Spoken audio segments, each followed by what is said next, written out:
At a bare minimum, a conservative estimate is that at least 15,000 children have been murdered via abortion in Adventist hospitals under the stated mission, the healing ministry of Jesus. The question is, how does one arrive at the estimate of 15,000? That is easy to answer. This video is an updated version of an earlier video. Since that time, I have received permission to share the documents and statistics that will be shared in this updated video. Be sure to watch this video to learn more how to obtain a copy of those documents. The research paper presented at Loma Linda University and published in Ministry Magazine contains official abortion statistics for two hospitals which you can see right here, Glendale and White Memorial. At White Memorial in 1968, there were 3 abortions, 1969, 12, and 1970, 79. Look at those numbers. 12 to 79 is a 558% increase in 1 year. Rape and incest did not suddenly jump 558% in 1 year. These are elective abortions, and this rise coincides with the repeal of anti-abortion laws and surging demand for abortion in the USA. You can see here that for Glendale, the numbers are 1, 3, 4, 10, 34. 10 to 34 is a 240% increase. You can see here that these statistics came from the minutes of the General Conference Committee on Abortion, January 25, 1971. Now, these are the numbers for just 2 hospitals. The Adventist Church in the NAD at the time had around 56 hospitals, and the American Hospital Association Guide to the Healthcare Field lists 12 of the 56 hospitals in the U.S. as offering abortion services. Now you can see this graph here. This is the rate of abortion in the USA since 1973. It spikes in the 1970s, tops out around 1980, and actually began hitting record low rates in 2011. The rate of abortion has actually been decreasing since the 1980s. Now, if you go to the CDC website, they list right here the number of legal abortions for each year starting in 1970. And remember, these are only the abortions that are reported. Many are not reported. If you export these numbers to a spreadsheet, you can calculate the percent increase each year, as you can see right here. It's very simple to do. The yellow column that you see is the year, green column is the number reported to the CDC, and the blue column is the percentage change. You can see that from 70 to 71, there was a 151% increase. From 71 to 72, a 21% increase, and so on. Now, based on this information from the GC committee, we already see that Glendale and White Memorial began to see sharp increases in abortions in the late 1960s and early 1970s, which of course reflected the trend of increased demand for abortion. The Adventist Review says so right here. Professor Winslow of Loma Linda University said, although not all of them conduct abortions,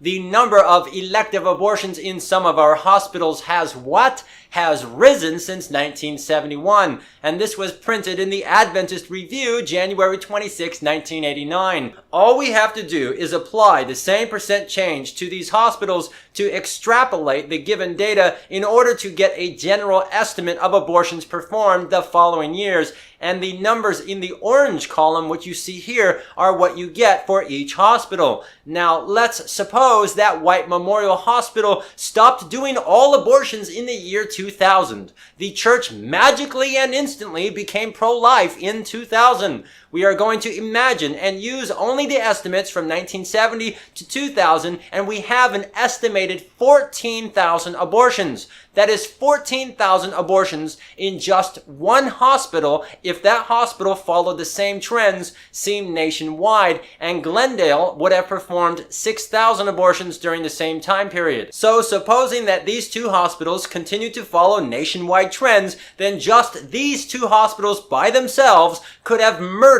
20,000 children. The American Hospital Association Guide listed 12 hospitals offering abortion, and we have estimates of 20,000 dead children with just 2. How many more with 10 more hospitals? Again, to repeat myself, these are estimates and they are based on data provided by the CDC and the GC Committee on Abortions. The actual numbers in just these two hospitals since 1971 is unknown. The numbers may be much greater or they may be much smaller. The fact is that such data has never been published openly, but let's look at several other pieces of evidence. Number one, the Adventist Church has been accused multiple times of offering elective abortions, and leaders in the church have never denied this. For example, just a few years ago in 2011, right here, the Washington Post accused the church of offering elective abortions, and the church made no request for retraction or correction. Church leaders do not deny this. Number two, the only reason we have this information is because Chaplain George Gaynor was commissioned by Ministry Magazine to write a report on the history of abortion in the Adventist Church. There is a secret abortion file, and when Gaynor requested access to it, he was denied by the NAD President Bradford. However, Ministry Magazine made a special request, and finally, quote, permission to research the file was granted. Fortunately, Gaynor was able to photocopy half of the file. I say fortunately because just a few days later, General Conference President Neil Wilson found out about Gaynor's research and issued an order to close the file. It is fact that top church leadership wanted to bury the abortion issue and keep it a secret. When Gaynor used the copied material to write a paper for Ministry Magazine, guess what happened? The General Conference President had suggested that this was not a good time to deal with the abortion question. Hi, hello, yes, this is Neil Wilson, president of the GC. Can you please put me through to the editors there at Ministry Magazine? Thank you. Hi, yes, hello, this is Neil, yes. Well, listen, it has come to my attention that Gaynor has copied half of the file and that his paper might be published in your magazine. As president, I want to strongly suggest that this is not a good time to address this question. I'm sure you understand, and I look forward to your cooperation. Thank you very much. Surprise, surprise! After discussion, the ministry staff decided to cancel the abortion issue. Do you know what this is? This is a cover-up for violent crime. Abortion is murder, and the church leadership has made multiple attempts to cover up and hide the fact that this church has been involved in cold-blooded, premeditated murder of innocent children. Number three, the General Conference Vice President admitted in a letter on July 8, 1970, that Castle Memorial Hospital in Hawaii had opened its doors to abortion on demand through the 20th week, and even later for what? For compelling social reasons. Hawaii was the first state to repeal the anti-abortion laws, as you can see here. The American Journal of Public Health reports that over 97% of abortions were performed on the island of Oahu. Now, just go ahead and guess where Castle Memorial Hospital was located. That's right, Oahu. Now, the study includes 9 of the 10 hospitals offering abortions, but does not name the hospitals. What it does say is that in a 4-month period, 1,170 induced abortions took place, and almost all of them were on Oahu. Castle Memorial Hospital, which was the only general hospital on Oahu that accepted OB/GYN patients, due to its unique position of being a general hospital that provided OB/GYN services, Castle Memorial, upon repeal of Hawaii's abortion laws, received numerous requests for elective abortions. Numerous is an understatement. We have Hawaii with 1,169 abortions in just 4 months. Almost all of them are on Oahu, and Castle Memorial was the only general hospital on Oahu accepting OB/GYN patients. So no, we don't have facts of exactly how many abortions were performed, but based on the available data, Castle Memorial very likely has performed multiplied tens of thousands of abortions. Again, that is just one Adventist hospital. Donald Welch, former president of the Adventist Health Systems, said, "I will be frank and tell you that there was a time when a number of our institutions did quite a few abortions." That is a quote from the president of the Adventist Health System, and it's printed right there in the Adventist Review. He admits this, but if you look closely, you will notice that he changed the subject and didn't say anything about either stopping or decreasing abortions. He was, of course, very careful with his words. And finally, I saved the most remarkable hospitals for last. Washington Adventist Hospital also has the reputation of offering abortion on demand. Statistics were furnished by the medical records section of the WAH Hospital in Tacoma Park, Maryland, which contained the figure of 1,494 abortions performed at WAH from 75 until July 1982.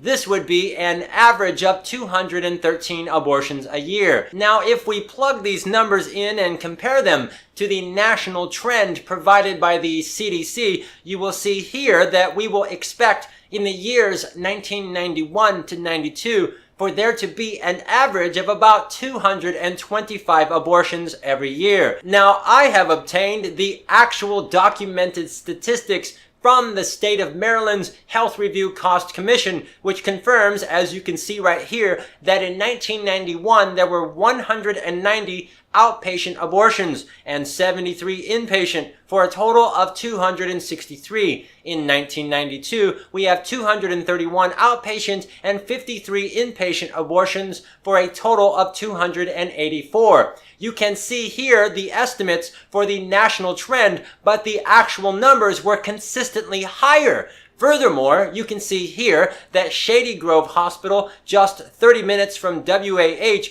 performed 522 abortions in 1991 and 530 abortions in 1992. In just 2 years, these three combined hospitals, WAH, Leland, and Shady Grove, performed at least 1,698 abortions for a gross income of about $1,860,000. Even if you take just these two hospitals, WAH and Shady Grove, these two hospitals alone have performed well over 15,000 abortions. So now you can see that my estimate of 15,000 is very, very conservative. This information is very important because if you talk about abortion in the Adventist Church, people are going to deny this and tell you it's just a myth or rumor or that it's not true. The reason I have all of these documents is because during this time, there were many pro-life Adventists in the Maryland area who found out what was going on and they began to protest this to church leadership.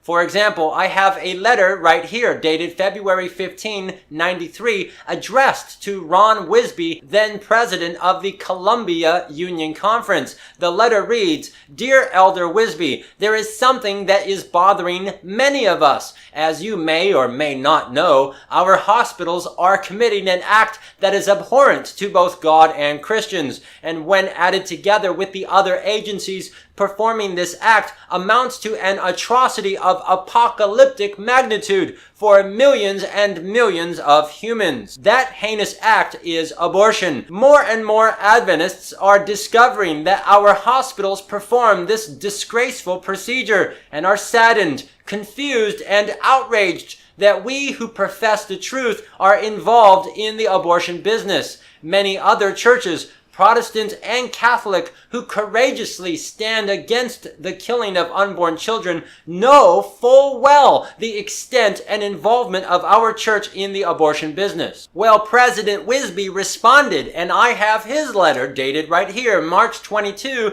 1993. "Dear brother so-and-so, the Seventh-day Adventist Church is not, underlined, not in the abortion business. While there are unfortunate rumors, the vast majority of them cannot be authenticated. So right there in black and white is yet another example of many of Adventist church leaders that openly and flatly deny that we are involved in abortion. Well, the people who got the letter knew he was lying, so they went and got the statistics from the repository for the databases of the State of Maryland Department of Health. 1,700 abortions in just 2 years. Well, they took these statistics and sent them back to President Wisby and asked for an explanation. And guess what happened? They never heard from him again. Interestingly, this is the same Wisby who transferred from working for the church to become an executive at Adventist Healthcare, overseeing these very same hospitals. And the Washington Post newspaper ran a series of articles about the scandal of big bonuses that these Adventist healthcare executives were giving to themselves. During Wisby's tenure as board chairman, executive compensation jumped. Wisby's compensation rose to $447,000 a year.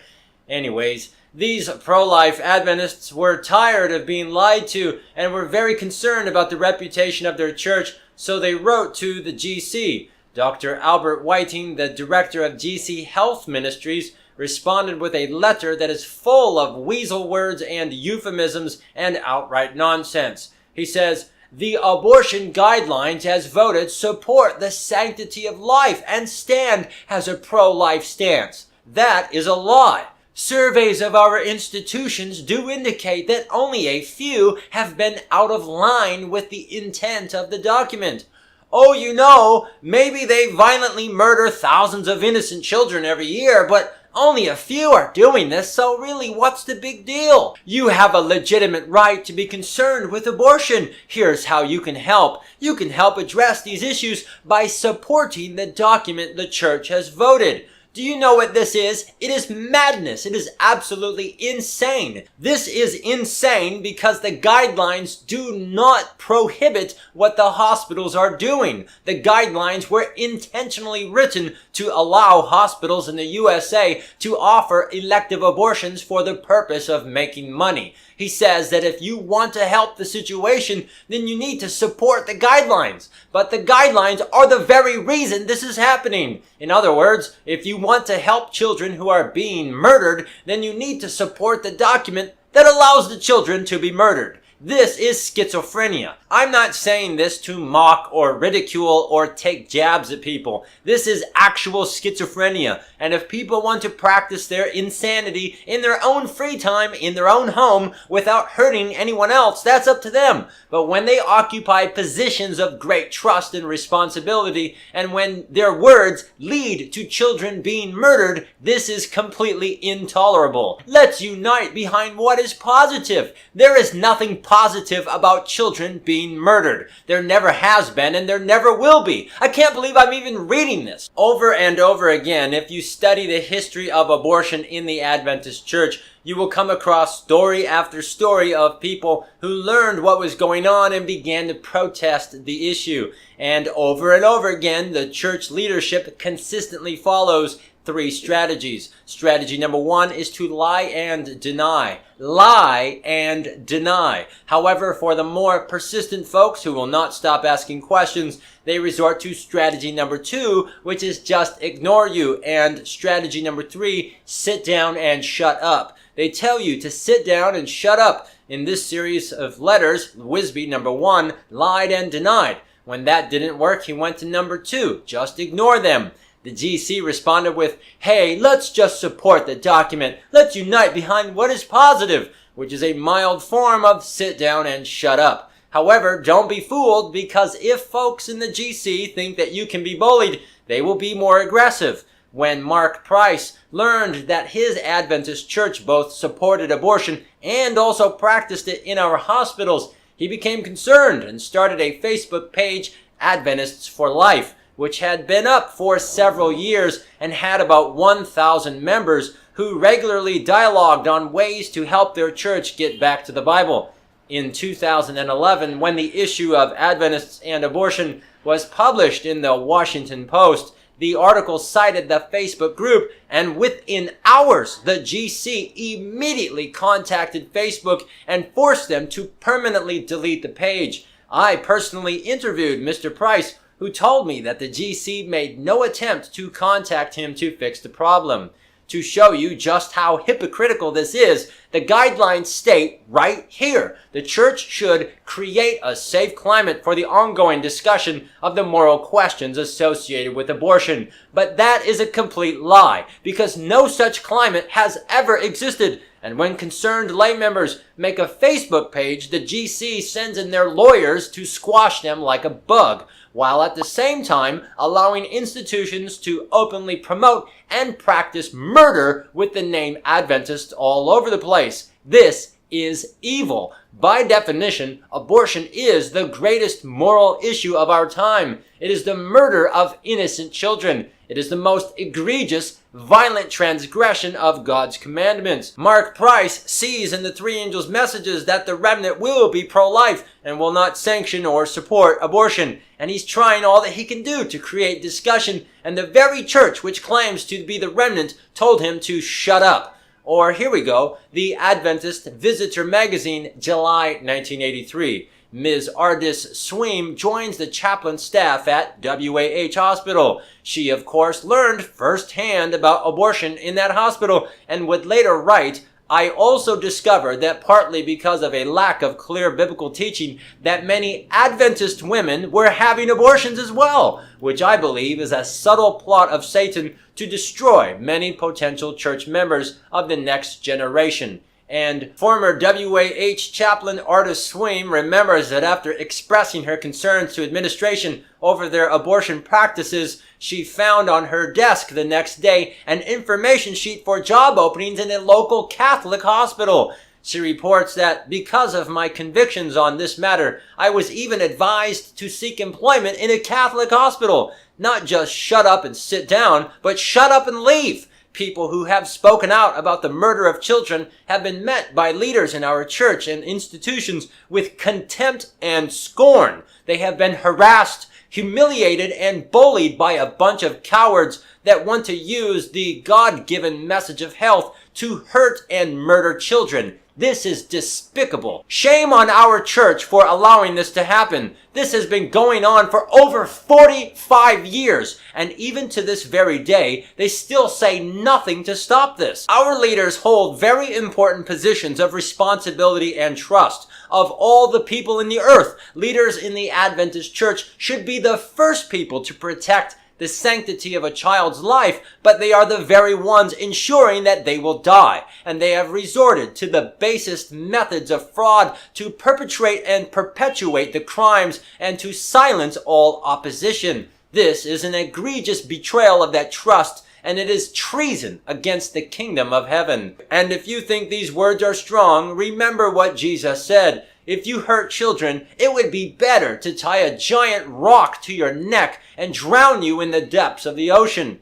I share these stories for three important reasons. 1, there is a spirit behind abortion, and that spirit wants you to be quiet. That spirit wants you to think that you are just a layperson in your church and that there's nothing you can do. That spirit wants you to just throw up your hands and quit. However, if you read the Bible and become encouraged to say something, they will try to intimidate you into silence. Do not let it happen, because God is on your side. Truth is on your side. Notice very carefully that the people in the Adventist church who are pro-abortion, they lie, they deny, they abuse the Bible, they have no shame whatsoever in promoting the murder of children. If you stay silent, you give them an automatic victory. For the sake of unborn children and for the sake of God's church, you must aggressively protest. You have to get on the field and charge the enemy. Reason number 2. Revelation 14:12, the remnant is pro-life. The church will be pro-life. So we are on the winning side. This cause is unstoppable. It cannot be stopped, for it is right and it is biblical and it is truth. Read Exodus chapter 1. God rewarded the 2 women who refused the practice of killing children. This is a serious evil inside the church, and it must be aggressively resisted. The entire world church has been brought to vote on women's ordination 3 separate times, and the issue of abortion has never been voted on even once by the GC in session. This is a tragedy, and it is shameful. How can we vote on ordaining women over and over again, but whether a child has the right to life is ignored and suppressed for over 45 years? This is shameful. Finally, reason number 3. This video presented multiple evidences that the number of abortions in Adventist hospitals far exceeds 15,000. 15,000 is just a bare minimum. Many of these abortions were performed at WAH Hospital, which was literally just 1 mile from the GC until it moved in 1989. Thousands of children were brutally murdered right next door to the GC. It was literally in their own backyard. The Guttmacher Policy Review writes, in the U.S., the abortion rate for black women is almost 5 times that for white women. The CDC reported that while black women make up 6% of the population, they have accounted for 35% of all abortions. If you multiply the conservative estimate of 15,000 by 35%, it is a very conservative estimate that the Adventist hospitals, with the Adventist name, with the approval and support of Adventist church leadership, have violently dismembered, tortured, and murdered at least 5,250 of our black brothers and sisters in the womb. Fact, in 2010, Tuskegee University published research on the lynching of blacks by the KKK and others from the year 1882 to 1968, and found that over this period there were 3,446 lynchings of blacks, while the Equal Justice Initiative right here in their report documented 3,959. Even if you take the most conservative estimate of 15,000 abortions and the highest maximum number of black murders, it is a documented historical fact that the Adventist Church of North America has murdered more black Americans than the KKK ever. How's that for perspective? However, the problem is not only abortions in hospitals, but the great sin is that God's remnant church is giving a false witness to the world simply by supporting abortion. This great genocide of 56 million children every year has the approval of God's church, and that is a serious sin. The fruit and the root. Abortions in the hospitals has been the fruit, and it must be attacked. But the root is the stated moral position of the church, which is based upon falsehoods. The church has absolutely zero authority for this, and as such is illegal. This is a crime. I want to encourage you to contact your church leaders in the conference, union, division, and GC and demand of them biblical authority to intentionally end the lives of children in the womb. If no such authority exists, then we must repent of this immediately. The difference between pedophiles, rapists, child molesters, and abortionists is that abortionists never let their victims live. We Adventists have taken a position of violence against children, and we are worse than child molesters because we do not allow our victims to live. Some people will think my language is too strong,